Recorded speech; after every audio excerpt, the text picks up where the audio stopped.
Students, ये subject zoology का BSc first year का फर्स्ट सेमेस्टर का टॉपिक है, जो कि बीएससी फर्स्ट ईयर में हम लोगों को साइकोलॉजी, जेनेटिक्स और इन्फेक्शियस डिजीजेस पढ़नी है। तो ये पूरा जो सिलेबस है ये 8 यूनिट में डिवाइड है। तो 8 यूनिट में जो है सिलेबस है उसकी 4 यूनिट जो है स्टार्टिंग की वो साइकोलॉजी है। साइकोलॉजी मतलब स्टडी ऑफ सेल। तो स्टडी ऑफ सेल हम लोगों को 4 यूनिट में पढ़नी है। तो उसका जो यूनिट सेकंड है वो सेल ऑर्गेनेल्स है, उसका एक टॉपिक है माइटोकॉन्ड्रिया जो हम लोगों को पढ़ना है। तो माइटोकॉन्ड्रिया का क्या है, माइटोकॉन्ड्रिया का दूसरा नाम जो है power house of the cell है। इसको सेल का पावर हाउस भी कहते हैं। क्यों? क्योंकि माइटोकॉन्ड्रिया जो है सेल के अंदर एनर्जी का फॉर्मेशन करता है। अब बेटा इसको हम लोगों को देखना है। माइटोकॉन्ड्रिया जो है, माइटोकॉन्ड्रिया 2 वर्ड से मिलकर इसका नाम बना हुआ है। माइटो का मतलब होता है थ्रेड और कॉन्ड्रिया का मतलब है ग्रेन्यूल्स।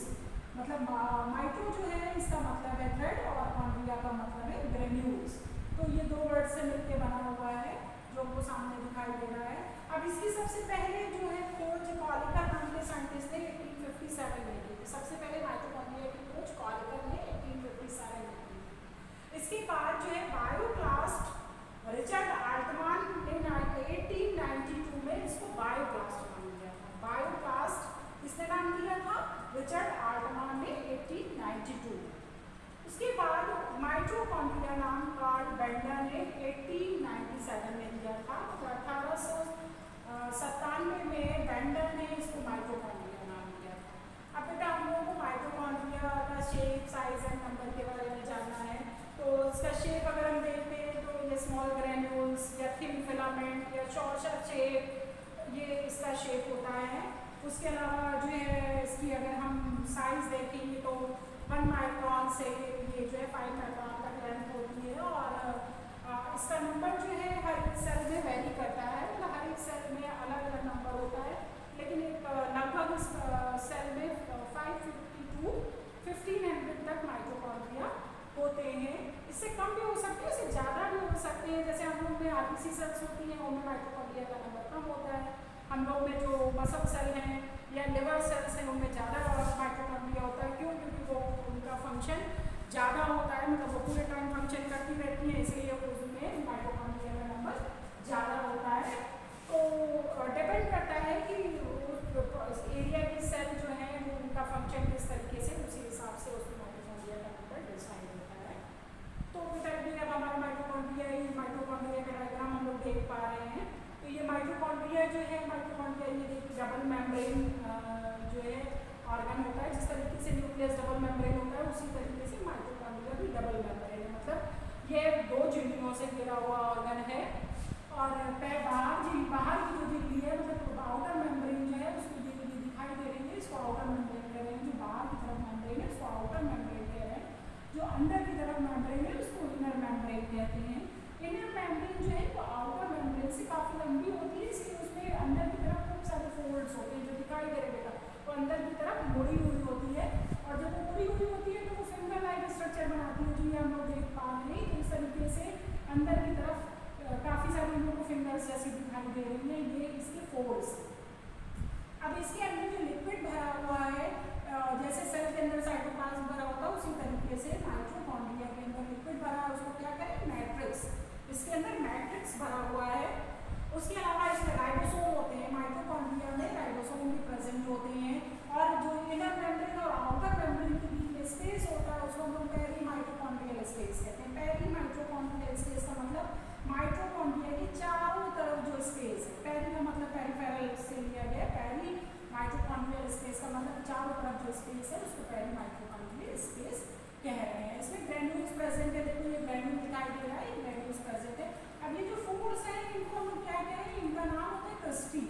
ये क्रिस्टी है और क्रिस्टी के ऊपर ये F1 पार्टिकल्स लगे हुए हैं। ऐसे इसी तरीके से सारी क्रिस्टीज के ऊपर इस तरीके के F1 पार्टिकल लगे हुए हैं। F1 पार्टिकल को हम लोग ऑक्सीसोम भी कहते हैं। ये क्या है, ATP की साइट है। मतलब यहीं पर ये जो F1 पार्टिकल है इन्हीं के अंदर ATP का फॉर्मेशन हो रहा है। आप लोग को पता होगा कि जो माइटोकॉन्ड्रिया है उसकी जो एनर्जी होती है वो ATP के फॉर्म में होती है, एडेनोसिन ट्राइफॉस्फेट के फॉर्म में। तो ATP कहाँ फॉर्म होते हैं, ATP कहाँ बनते हैं, F1 पार्टिकल्स में। जो F1 पार्टिकल कहाँ है, तो बेटा ये हम लोग देख सकते हैं। इसके अलावा माइटोकॉन्ड्रिया में अपना डीएनए होता है। वैसे तो डीएनए न्यूक्लियस में होता है, ऐसा अभी तक तुम लोगों ने देखा होगा कि न्यूक्लियस में डीएनए होता है जो न्यूक्लियर एडिशन में हेल्प करता है, बट माइटोकॉन्ड्रिया में अपना डीएनए होता है। ये न्यूक्लियस के डीएनए को यूज नहीं करता, इसका अपना डीएनए है जिससे ये अपना नंबर बढ़ा सकता है। यहाँ हम देख पा रहे हैं स्पाइरल में जो स्ट्रक्चर पड़ा हुआ है ये डीएनए है। तो बेटा ये इस तरीके का इसका स्ट्रक्चर। अब जो ये आप लोग देख रहे हो ना एफएम पार्टिकल्स, वो कुछ इस तरीके से है। ऐसे पीछे ये वाला पार्ट जो है ये दिखाई नहीं दे रहा है, जो कि क्रिस्टल के अंदर धसा हुआ, मतलब जो हेड वाला पार्ट, ये हेड जो है वो हेड इसके अंदर धसा हुआ है। ये ऊपर का जो पार्ट है वो वही हमको दिखाई दे रहा है। तो इस तरीके से पूरी क्रिस्टल के अंदर लगे हुए होते हैं। अब बेटा जो है अब हम लोग इसका फंक्शन देखते हैं। इसका माइटोकॉन्ड्रिया जो है सेल में किस तरीके से फंक्शन करता है, इसके क्या क्या मुख्य काम होते हैं। वैसे तो ये बहुत इंपॉर्टेंट कार्य करता है सेल के लिए, लेकिन सबसे इंपॉर्टेंट काम तो इसका जो सेल के अंदर एनर्जी फॉर्मेशन होता है, उसके अलावा भी इसके पास बहुत सारे इंपॉर्टेंट काम है। हम लोग इनके फंक्शन देखते हैं। सबसे पहले तो हम लोग देखेंगे कि ये सेलुलर रेस्पिरेशन करता है। सेलुलर रेस्पिरेशन मतलब सेल के अंदर रेस्पिरेशन। सेल के अंदर रेस्पिरेशन कैसे होता है? ऑक्सीडेशन ऑफ फूड, मतलब फूड का ऑक्सीडेशन, मतलब फूड जो है वो ऑक्सीजन की प्रेजेंस में कैसे फूड का कैसे एनर्जी बनाता है, ये कौन करता है? ये माइटोकॉन्ड्रिया करता है। इसके 3 स्टेप्स होते हैं जो हम लोग देख रहे हैं, स्टेप्स दिखाई दे रहे हैं।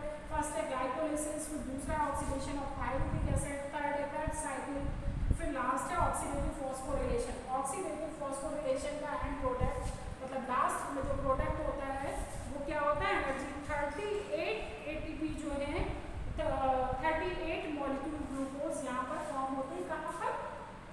ऑक्सीडेटिव फॉस्फोरिलेशन के बाद, मतलब ऑक्सीडेटिव फॉस्फोरिलेशन कंप्लीट होगा तो 38 मॉलिक्यूल हम लोग को ग्लूकोज प्राप्त होते हैं, मतलब 38 मॉलिक्यूल ग्लूकोज यहाँ से मिलते हैं। अब नेक्स्ट इसका फंक्शन है हीट प्रोडक्शन। हीट प्रोडक्शन मतलब थर्मोजेनेसिस। थर्मोजेनेसिस का मतलब है कि माइटोकॉन्ड्रिया जो है हीट का भी प्रोडक्शन करता है। और नेक्स्ट फंक्शन है मेटाबॉलिज्म ऑफ फैट। फैट का मेटाबॉलिज्म जब होता है तो भी माइटोकॉन्ड्रिया उसमें हेल्प करता है।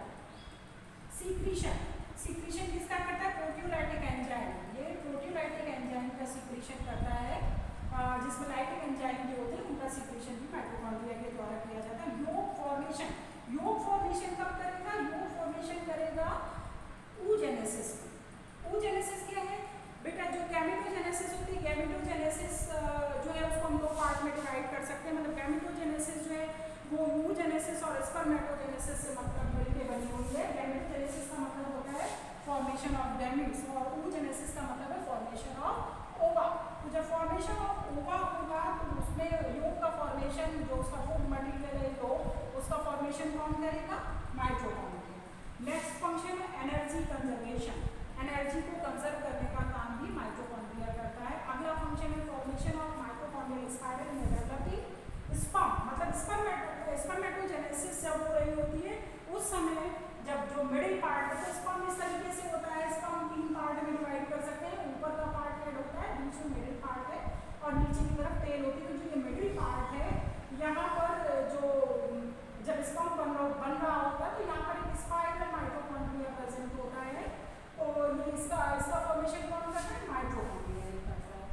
अगला फंक्शन है सेल डेथ। सेल डेथ क्या है? सेल डेथ मतलब सेल का खत्म होना या सेल का मरना।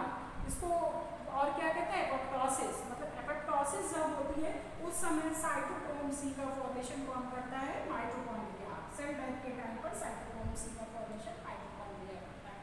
नेक्स्ट फंक्शन है स्टोरिंग कैल्शियम। मतलब कैल्शियम का स्टोरेज भी माइटोकॉन्ड्रिया के द्वारा किया जाता है। नेक्स्ट फंक्शन है बेटा help the formation of heme. Heme क्या है? हीमोग्लोबिन। जो बेटा हम लोग का ब्लड है, ब्लड में पिगमेंट होता है जिसको हम लोग हीमोग्लोबिन कहते हैं। अलग अलग एनिमल में अलग अलग तरह के पिगमेंट प्रेजेंट होते हैं। वर्टिब्रेट का पिगमेंट जो है वो हीमोग्लोबिन होता है।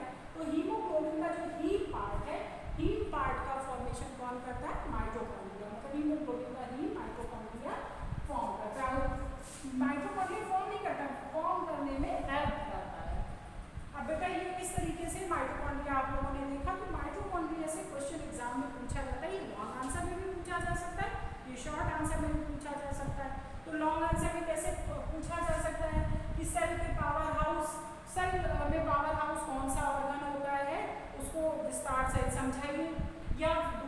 क्वेश्चन हो सकता है कि स्ट्रक्चर ऑफ माइटोकॉन्ड्रिया या फंक्शन ऑफ माइटोकॉन्ड्रिया